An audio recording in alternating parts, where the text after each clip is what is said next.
Putting learning into action. I'm Lisa Oligas, and you're watching Newsmakers. In this edition, we learn about capstone projects pitched by members of the MOSO CAPS program. The Missouri Southern Center for Advanced Professional Studies works with high school students to give them experiences in career fields to help bring focus to their futures. Joining us to discuss with more on the pitch of service projects is Dr. Suzanne Hull, Director of MOSO CAPS, and our first pitch project presenters today, Kenneth Sherrick from Webb City High School and Ellie McDaniel from Joplin High School, whose project was titled Joplin Population Health. Welcome and thanks for being here. Thank you for having us. So Dr. Hull, just get us started by explaining the goal of doing pitch projects. So our goal with doing capstone pitch projects is to allow the students to investigate and identify a need in the community and then provide the community with that support or service.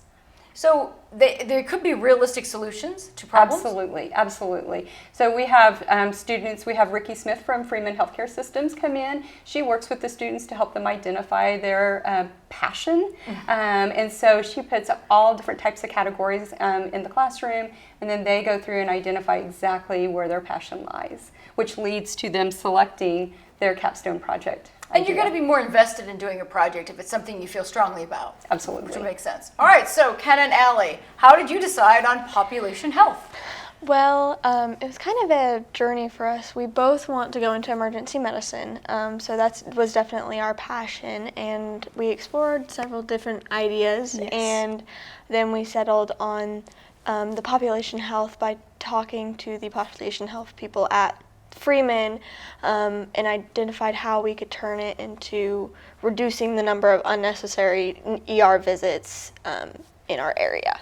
So kind of let's help summarize. What is your proposal? What is the issue of population health for those who might not understand what you're talking about? You were looking at maybe where people go to get their medical treatment. Yeah. So like when we were researching, we found that like 51% of all ER visits are actually unnecessary and could be avoided by going to urgent care or your PCP, and only 49% of those visits are actually necessary and emergencies. Yeah. Wow. Yes. So then Allie, how did that translate to your board? So our board, well, first we created a website to make people aware of the problem and give them options and where else they could go. And we kind of just made the board revolving around the website. We put some of the statistics on the board, we put the website on the board, and the board's just basically summarizing our website. Sure. Yeah. And so what did you really want people to learn, and what did you learn, by doing the project? Yeah, so we learned that apart from just people going to the ER, if they maybe didn't realize that they're in a situation where they don't necessarily need to, there's also a lot of other socioeconomic barriers that lead to that, like a lot of people think lack of insurance, go to the ER, it's a quicker solution, or things like not having access to those regular doctor's visits, or just food or being able to pay for medication leads to these conditions progressing so severely that then they are forced to go to the ER because it's just, at that point, it's really hard to overcome that. So it might have been something that was treatable had they had a Yeah. regular physician, Yes. but they're going to the ER because they've left Exactly, it too long. yes. All right, so these are designed to be service projects. So Dr. Hull, how can their efforts be utilized even by the community? I think just bringing awareness to this issue. I think they've done a great job with that. I know they had a lot of feedback when they presented their capstone projects in April from some folks, and so I think just sharing their research and making that awareness available to the others through the website that they've created. So, and then why is it important for these students to get that real-world application experience at this age? How does that kind of help guide them in making choices later? To make them better community members. I think it's really important for our student associates to, identify these issues at an early age. It gives them more time to solve these problems and help guide us, those of us who have been around for a while, in fact, and to resolve them. Yeah. So Ken and Ellie, you're juniors in high school, so Yes. you're in the health sciences strand, so you still have more time to think about things, but you said you wanted to go into emergency medicine. How did this project, though, inform and impact your career path? And some of the things you might think you want to do when you're in in that situation? I think it just solidified my want to be in that environment to help as many people as I possibly can, and it helped inform me about some of the challenges I'm entering in the workforce, making it aware so it's not such a shock later on, because of course nowhere is perfect, everywhere comes with challenges, but it just helps me be more aware of it, and hopefully on my journey to actually being there, I can start to help solve some of those problems in our community. Ellie, did you feel like you learned Yeah. something in the process? I just learned that there is a problem. I wasn't as aware of it before this, and I just learned more about the emergency medicine field and how much it does need a little bit of help solving all of these problems. But like Kenna said, it just solidified my desire to go into emergency medicine. How does it feel to see your work sort of materialize and be useful and be put to use? It was very exciting. Like when we were pitching it, we're like, oh, it's our little baby, like finally Yeah. coming together. Yeah. We were very excited. Yeah. Yeah. So does it end with the semester, or will you pursue other opportunities to pitch this to other places? So we were actually offered the opportunity to pitch it to the chamber, to the Joplin Health section of it. So that's definitely something we want Yes. to pursue this summer. And then also just spreading it in more places, making it more aware, hopefully just around Joplin, find places to post like the QR code or just informative like sheets or something like that. And they'll be here next year as second year. Yes. Yes. Yeah. Excellent. Well, then another project is going to be coming from you all, so I would think, right? No, they don't have to do a second They one, don't have but to do a they second can project? continue the first one. We Well, that's definitely excellent. So will. you can explore more. Yes. Yes. Excellent. Well, thank you all for being here and explaining all about your project. Good luck with you. Thank you so much. When we come back, a MOSO CAPS pitch project that could lead to some campus beautification, Rory's Garden coming up. But first, some facts about MOSO CAPS.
Welcome back to Newsmakers, where we are talking with MOSO CAPS students and learning about their pitches of capstone service projects. Joining our conversation now are Eden Pagan, a senior at Webb City High School, and Callie Sweet, a senior from Diamond High School. Welcome, ladies. How are you? Doing well. So your project is called Rory's Garden, which seems to hit home here at Missouri Southern State University. What's at the heart of this idea? So it started with, we knew that we wanted to be partners, basically, because it's better to work in groups than being alone. And we had very different interests in the beginning. I wanted to do something centered around green space and giving to our community. She wanted to do something centered around mental health. Yes. So we how'd sort you of end up meshed with a them garden? together. We sort of meshed them together and thinking about different ways that we could give back to our community with a green space while also being mindful of the way that that can impact a community's mental health. So what would be planted in Rory's Garden? Mostly vegetables and other things that we would be able to utilize within the pantry here on campus with our Lion Co-op. Yeah. So you obviously have an interest. You're going to be a social work student, correct? Yes. Here at Missouri Southern. So welcome. So you learned about the co-op. What did you learn about the need for something like this? What kind of research did you do before deciding this? Right. Most of the food that the pantry supplies at the moment is a lot of freezer food and pantry food, which is really good for longevity and keeping with what we are able to have in this moment. But providing fresh produce offers more of a diverse food group for Right. students and staff. Certainly fresh and nutritious. Yes. I mean, shelf-stable foods are great, but a lot of times they have preservatives. So Callie, what did you think about that idea? Why did you think it was important? I mean, do you feel like you're filling a need with Rory's Garden? I do, yes. So a lot of this for me personally, especially after we started talking, throwing out ideas, was the Lion Co-op here on campus helps with food insecurity, which is, I feel like, a big deal in our area, food insecurity. Whenever we did some research on it, there was like millions of households, I believe, that they said with children. And I can't remember the exact number. I'm so sorry. I know for sure that it's on our board. We had a section about it. But to me, that is saying how many of those kids are in our area and how many of those kids can we reach out. And I feel like in creating a garden that provides that fresh produce, like you mentioned, we're sort of helping to fulfill that need and reach out to those kids. Yeah. And you had a sort of a mental health aspect. How do you think that helps with that? I mean, is that food insecurity something that is a stressor? An anxiety problem? Absolutely. It's also been proven through study that being around green spaces improves your endorphins and makes you less stressed as a person. So it would be an offering of people could work the garden besides actually benefiting from the products. Yes, Absolutely. absolutely. So when you do this project, how do you then get the proposal out there to say, hey, we need people to plant? So is that part of your project?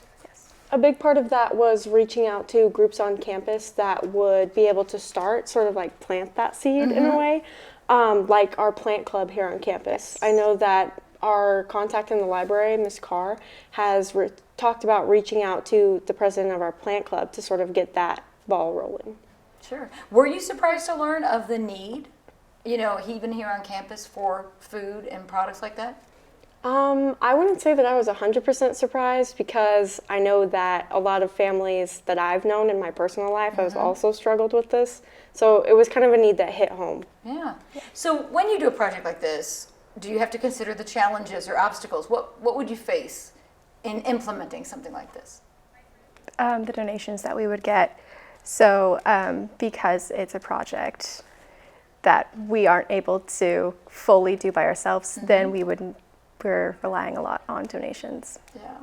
And so are you going to try and make connections with maybe even like a plant store or other producers? Yeah, we've spent the last few months making visits and reaching out to local businesses. So some of the ones that we've talked to that have been for sure donors are like Tractor Supply.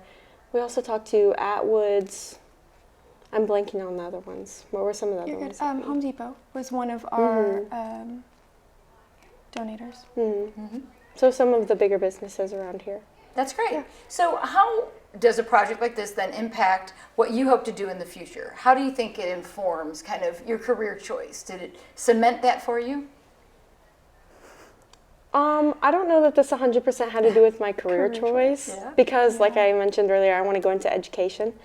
So it wasn't so much about the career choice for me, but it was about building a project that I can improve in the future, even after I'm done with this course, to continue filling that need and reaching out to the community. Yeah, I tend to agree with that. It was also not specifically with my career. It was a plan of reaching out and volunteer work. But you're going to do social work, and part of social work is people being in need.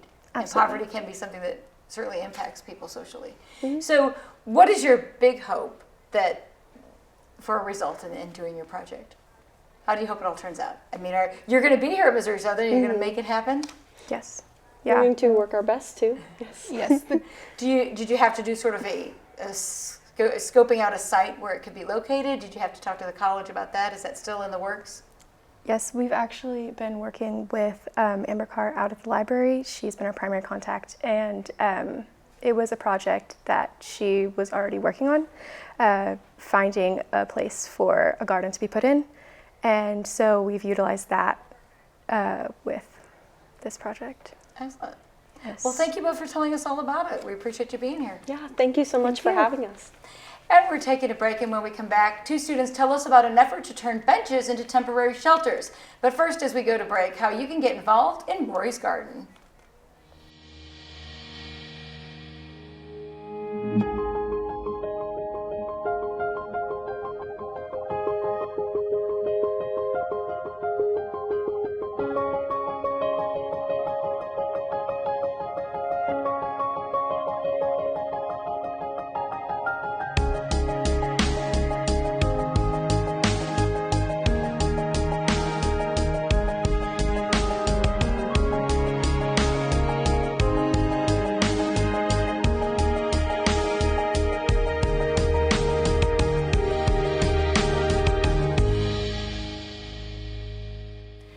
back to Newsmakers. In this edition, we are talking to MOSO CAP students who are sharing their capstone service project pitches designed to improve the community. Joining us now are Natalie Bergman, a junior at College Heights High School, and Evelyn Watson, a junior at Joplin High School. Ladies, thanks for being here. Thank you for having us. Thank you. So your project is called Mission Nature's Haven, which adds sort of a movable roof to public benches. Tell me Correct. about this and what inspired you to make this pitch. Yes, so we both just kind of have a passion for the impoverished and homeless community, so we decided to take something simple as a park bench and then add on to it so that it can become a temporary shelter during weather.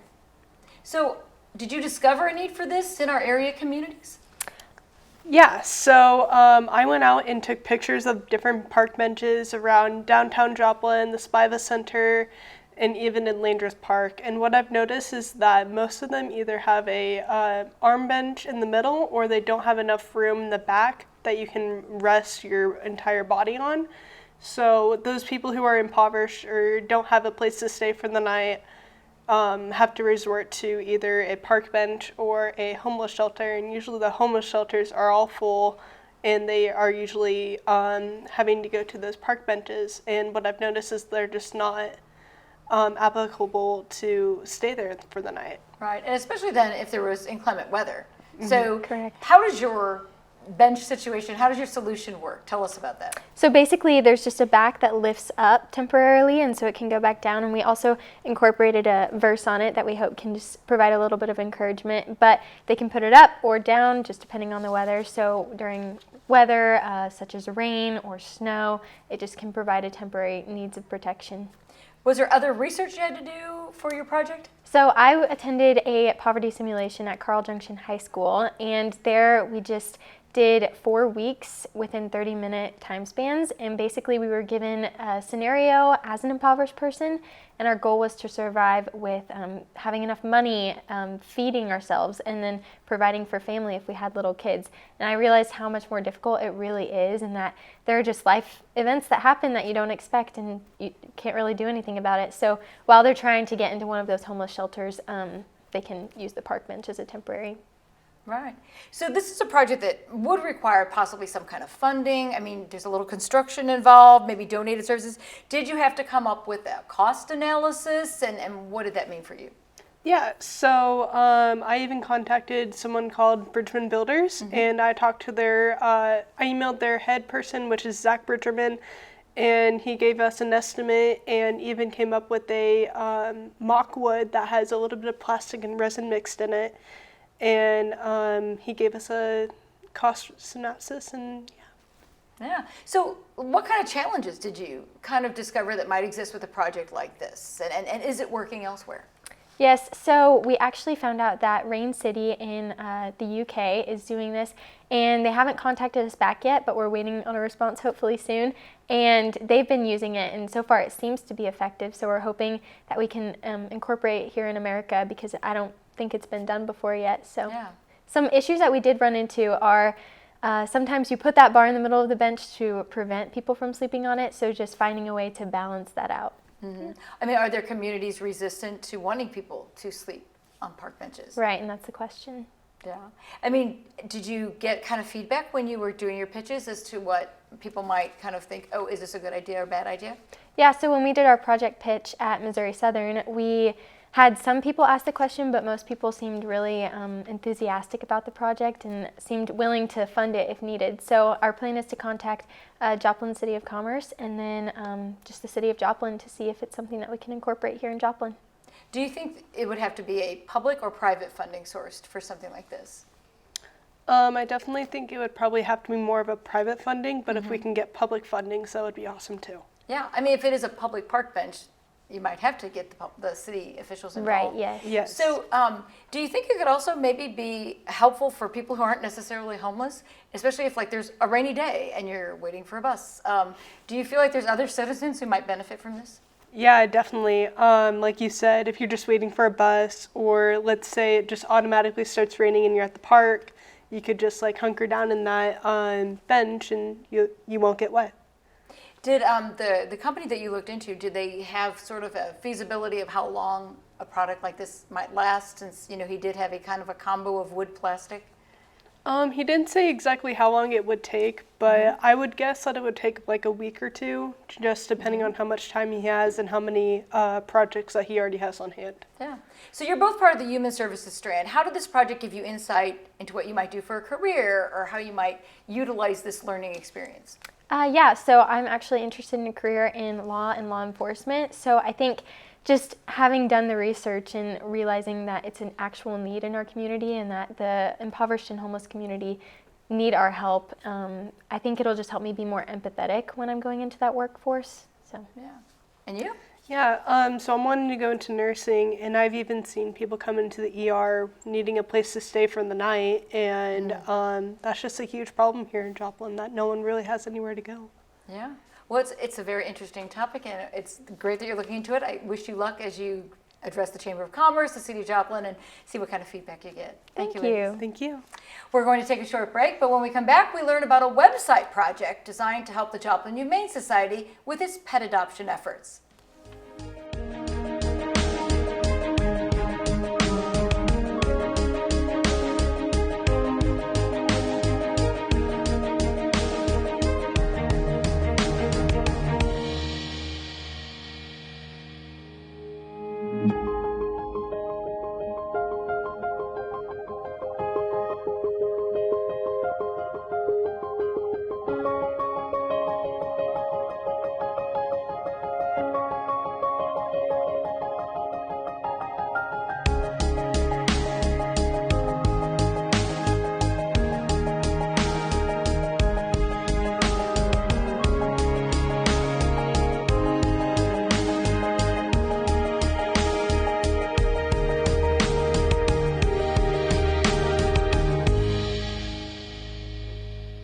We're back with our final MOSO CAPS pitch project. This one is a website designed for the Joplin Humane Society, bringing focus to 100-plus day dogs. Joining us to explain its purpose is Mason Briggs, a senior from Joplin High School. Mason, thanks for being here. Yeah, thank you for having me. So you have a connection to the Humane Society that inspired your website, so tell us about your work there. I've been a volunteer at the Joplin Humane Society for a couple years now, and what kind of sparked the project was seeing all of these dogs. Like every time that I come, it's the same couple of dogs that are still there, and I kind of wanted to reach out and to help those dogs in the ways I could. So I know that the Humane Society does do like profiles of dogs, but you noticed 100-plus days. Like, is there something significant about that number? They sort of have a little bit of a program going before I made the website, where in they have little kennel cards at the shelter, and normally inside they'll have like, I've been here for 100 days, look at me kind of thing. But it wasn't anything super significant to really catch people's eyes. Yeah. So, and then when they've been there longer, do you think that there's a problem like with people forgetting that those dogs have been there? They don't get as much attention as something new that might have come in? Yeah, especially if the shelter is running out of room, they may not be out for the public to see all the time. So that also kind of sucks that they're kind of just in the back hidden away sometimes. So Which might hurt their options of getting adopted. Yeah. So what goes into building a website? it was a lot of gathering pictures and information before I could even kind of get started. But the process wasn't too bad once I kind of got the rhythm of how I wanted each profile to look for each dog. So you created a profile for each dog. And what did you include in that profile? Most of the information came off of their kennel cards, their age, name, breed. And then I also included some things from like a volunteer standpoint, like some dogs really like to play fetch, some dogs wanted to cuddle. So I also kind of included that to help connect people to that dog better. So it's almost kind of like a dating match website, right? Yeah, that's kind of what it felt like making it. You can pair up with an animal that you think has your kind of personality. So is it already live and functioning? And what was it important to you to present about that on your board? It is up and functioning so people can go and look at it. Part of my board was I approached several local businesses around Joplin with a little ad that had a QR code that goes to the website. So on my board I mentioned and kind of had a shout out for those businesses that agreed to put it up. So they're sharing how to access that website. Yeah. So how does it feel to create something that's actually being used? It feels really good, especially seeing the dogs that I have on there and I've spent a lot of time with. Seeing them get adopted and seeing how excited the people are that are adopting them is really cool. Yeah. So how did you set this up so that it can continue after you're not involved? Is it? Yeah, so it's going to be open to the volunteers at the shelter because they're the ones out taking pictures with most of the dogs. And I already made like a pre-made outline for the shelter for the people to just go in and follow. So it makes it really easy for them. So volunteers who follow in your footsteps would be able to add different dogs' Yes, profiles. yeah. That's awesome. It's a neat idea. So how do you think or hope that this makes a big difference? I hope that it gets a lot of those dogs kind of out more in the public to where people can see them. And even if you're not in a space where you can adopt a dog, maybe you're not in a place where you have room for them or you already have pets, you can still sponsor dogs and still kind of show your support by getting that website out and helping. And so as a volunteer at the Humane Society, what do you do? And for the most part, I'm a dog person, so I'll be walking the big dogs, kind of getting them outside to play. I also take them to different volunteer and adoption events out in the public. So That's awesome. So how did this project fit in with your goals within the MOSO CAPS program? I am volunteering at or interning at different vet clinics and stuff, and one of them was the clinic at the Joplin Humane Society. So kind of getting to see the inner workings of how the shelter works and kind of being able to see a place where I could step in and help out kind of really helped. Did that influence your career path or kind of confirm what you wanted to do? It definitely confirmed what I want to do. I want to go into veterinary medicine, and this kind of allowed me another way to help animals. So. And you're sure now that's what you want to do when you graduate? Yeah, definitely. Excellent. All right, so you're part of the business strand of MOSO CAPS. What did that mean for you shadowing at the business operation? I mean, what did you experience when you were there that was kind of informative? Kind of for the shelter standpoint, it was how they run the shelter, how they keep track of all the dogs, and keep track of all the vaccines and keeping up with their health side of things. In the different clinics, it's just how to run a clinic and how they manage their staff and stuff like that. Joplin Humane Society does seem to be involved with the media. Do you feel like that's an important part of being involved with animals who might need homes? I definitely think so, because that's a really amazing way to advertise and get those dogs out there. Because social media is what a lot of people are on nowadays, so that's kind of the way to reach people. Yeah. So you had a couple businesses on your board who had put the QR code. Would you welcome more to maybe put a flyer? How do they, I guess, demonstrate that or put it up? Yeah, definitely. So it was a PDF, so if any businesses want to, they can approach the Joplin Humane Society. The volunteer coordinator has the PDF, so she can print it out, or you guys could put it on their website or however they want to advertise it. And everybody can take part? Yep. All right. Well, Mason, it sounds like a wonderful website, and congratulations that it's up and running and Thank you. working to make a difference. Yeah, thank you. You're welcome. Well, good luck to our future. That wraps up this edition of Newsmakers. I'm Lisa Allegas. Thanks to our guests, and thank you for watching.